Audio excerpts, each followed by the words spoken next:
Ini adalah part terakhir dari rangkaian video tentang window dressing yang berisikan 14 saham, dan ini yang terakhir ada 5 saham. Saham terakhir ini bermacam-macam dan lebih ke kebanyakan second liner ya. Untuk 5 saham yang ada di part terakhir ini ada apa aja? Check this out.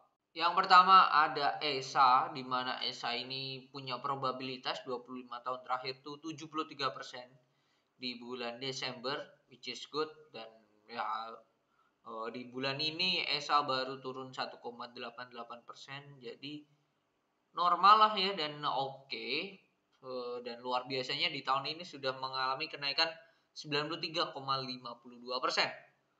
Seperti apa teknikalnya saat ini? Sebelum ke situ, broker summary sebulan terakhir sejak tanggal 1 lah ya, sejak tanggal 1 Desember itu dia FS akumulasi, lalu PD-nya jual 6,6, dan so far hasilnya adalah netral ya, memang netral dan cenderung ke akumulasi kecil sih, hanya akumulasi kecil. Dan yang menarik adalah broker-broker retail nih sudah mulai jualan. Itu ada PD, YP. Nah, ini menunjukkan bahwa ada something di sini. Something dalam artian hal yang positif tentunya. Satu-satunya hal negatif menurut saya adalah adanya potensi inverted cup and handle di sini. Nah, kuncinya ada di titik low di 970. Titiknya ada di angka di harga 970 untuk si ESA ini sendiri. Karena ESA ini potensinya kalau iya dia break di sini, dia potensi turunnya lumayan ya. Kalau kita ukur penurunannya sampai ke Nah, penurunannya bisa sampai ke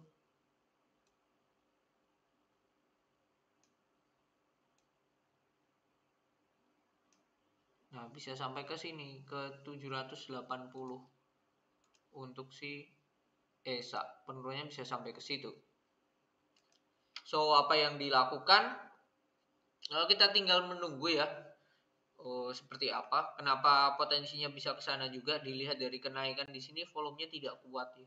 Memang akumulasi tapi volumenya tidak kuat. Nah, ini awal sampai Rabu lah ya, kita lihat dulu apakah ada inflow apa enggak. Kalau dia break dari sini garis warna merah ini, kebalikannya ini ada double bottom di sini. Cuman saya masih belum melihat ya ini volumenya akan naik apa enggak. Itu yang jadi catatannya. Jadi kalau iya tidak menguat ya, potensinya dia akan tembus 970, akanlah besar sih untuk si ESA ini. Selanjutnya ada Saratoga Investama atau kode saham SRTG. Ini proyeksi yang terakhir saya gambar, dia akan turun, ya benar turun garis biru, dan after that dia naik. Ini akan menuju ke naiknya. Cuman kalau kita lihat hari terakhir Kamis dan Jumat ini ada volume benar homologinya, ada distribusi sih kecil. Cara sejak awal bulan dia lebih ke netral, cenderung netral sih untuk si Saratoga. Dan saya melihat juga ini volumenya juga masih kecil, jadi so far dia akan turun sih. Nah, yang catatan adalah ini ada sedikit pattern bearish. Teman-teman perhatikan racing wedge ya kalau nggak salah. Kalau dia tembus, ini akan jadi hal yang negatif ya. Hal negatif ya, dia akan sini. Nah, ini akan jadi titik penurunannya lumayan. Jadi teman-teman harap waspada. Titik entry-nya di sinilah. Jadi range kotak ini sangatlah krusial ya. Bisa jadi area demand-nya. Nah, kotak warna merah lah. Kuncinya ada di dia kalau jebol dari support line-nya ini akan bahaya sih. Itu sih. Tuh untuk Saratoga secara historical perusahaan ini 70% 10 tahun terakhir. Ini which is good. Jadi perusahaan ini mungkin so-so lah ya. Bisa dikatakan next-nya juga menarik. Kalau dia berhasil break dari sini juga menarik. Kalau enggak ya juga breaknya ke bawah ya, breakdown ini yang tricky dan harus waspada sih teman-teman untuk Saratoga. Mari atau Mahaka Radio Integra. Nah, ini termasuk Maha Group. Secara teknikal akan kita bahas broker summary dulu lah.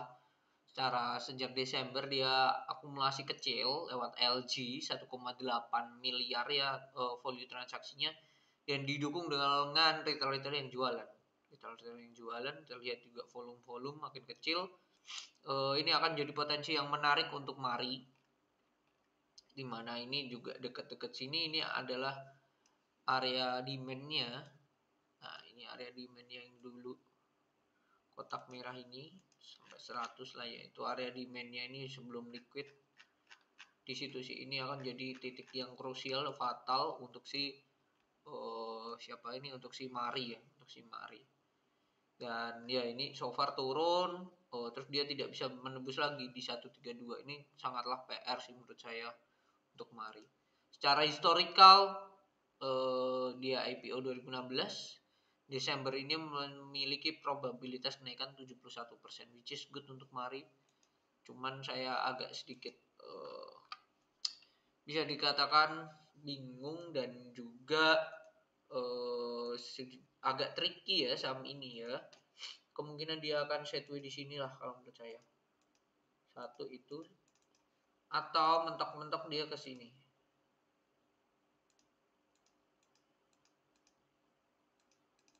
Nah, ini saya ganti warna yang beda, kuning itu. Antara dua itu skema Mari. Cuman perusahaan ini agak tricky juga sih.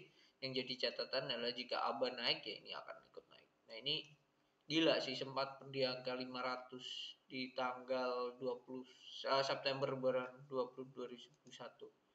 Ini downtrend line-nya udah patah sih. Downtrend line-nya udah patah. Jadi harusnya ini sebagai pijakan lah, Setway ini juga pijakan dulu lah sebelum dia naik lagi. Itu mungkin untuk Mari. SCMA. Oh, ini juga sedikit krusial dan bahaya. Saya melihat ini di sini ada pattern double top. Double top. Jadi ini teman-teman harus be careful ya. Gimana ini? Sorry, di sini dan di sini. Memang belum, tapi kita harus mempersiapkan kalau dia break dari 200. Kalau dia break dari 200 ya udah turun lagi, dan potensi turunnya lumayan, bisa sampai 100-an, 150 gitu. Untuk si bukan 150 lagi ya, 170, 40-an. Jadi ini teman-teman agak waspada ya. Dan ini ada demand area memang di sini. Di sini ada demand areanya. Nah, dan kemungkinan di kotak merah ini ada perlawanan. Itu sih. Secara broker summary ini distribusi kuat.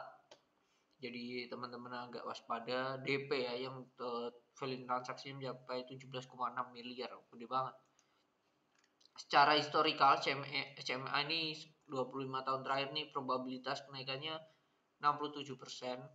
Dan salah satu hal opportunity-nya lagi adalah SMA di bulan ini sudah minus 14, dan sejak year to date, sejak awal tahun dia udah minus 34%.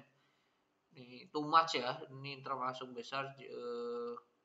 Jadi peluang naiknya ada lah ya, cuman saya riskannya ini ada double top sih. Jadi lebih baik dia tunggu selesaikan dulu target penurunan, habis itu ya bolehlah dikoleksi mulai. Untuk SCMA, saham yang dibahas di kali ini adalah yang terakhir, yaitu MPMX. Saya menilai ini ada bearish divergence satu, dia naik tapi indikatornya turun. Ini bisa bearish divergence dan potensi penurunannya bisa sampai garis warna merah di mana? Nah, ini saya turunkan lah ya. Bisa sampai sini, bisa sampai ke 1055 untuk si MPMX. Potensinya ada ke situ. Satu itu. Yang kedua, ini kalau dia break di sini, ini double top. 1110 ini double top. Jadi teman-teman agak waspada ya. Ini dan sini. Oke, ini double topnya di sini ya. Jadi titik krusialnya di angka 1110 sih untuk si MPMX. Dengan penurunan bisa sampai ke 1040. Ya di kotak ini, di range demand areanya si MPMX sendiri sih. Nah, di sini kotak warna warna kuning lah ya. Tuh, itu untuk MPMX. Secara historikalnya MPMX ini 25 tahun terakhir dia 60%, 10 tahun terakhir sama, dan 55 tahun terakhir itu probabilitasnya oke di angka 80%. Dan cuman ini Januari tidak punya efek yang sangat berarti untuk saham MPMX. So apa yang dilakukan ya kita trade what you see, not trade with your heart. Jadi kita trading berdasarkan apa yang kita lihat, jangan apa yang kita inginkan. Nah ini MPMX potensinya kalau menurut saya dengan volume yang juga makin besar ya, volumenya makin besar, jadi be careful buat teman-teman. Saya ini naik dulu, nah itu sih dia naik turun terus naik dulu terus itu untuk MPMX. Secara broker summary dia memiliki ya sejak awal bulan dia small akumulasi ya, cuma tidak besar-besar banget. Dan broker retail baiknya adalah dia sudah jualan, jadi potensi makin banyak dikoleksi di sini makin besar sih menurut saya sih untuk MPMX. So that's it. Jadi itu rangkaian 3 video 14 saham yang kasih cuan di Desember. Dan bagi teman-teman masih mungkinkah adanya window dressing di tahun 2022 ini? Masih ada waktu 2 minggu, dan spesial mungkin nanti nextnya deket-deket saya akan membahas tentang pola dari MNC Group di window dressing. Kalau saya mulai meyakini dan yakin dengan apa yang saya kerjakan, saya akan share di channel ini. Jadi semoga bermanfaat. 14 saham sudah saya review berdasarkan teknikal dan broker summary-nya seperti apa, baiknya seperti apa. Semoga bisa membantu teman-teman. Mohon maaf jika ada kesalahan, dan bisa di komen saran caranya atau apa. So sekian dan bye bye.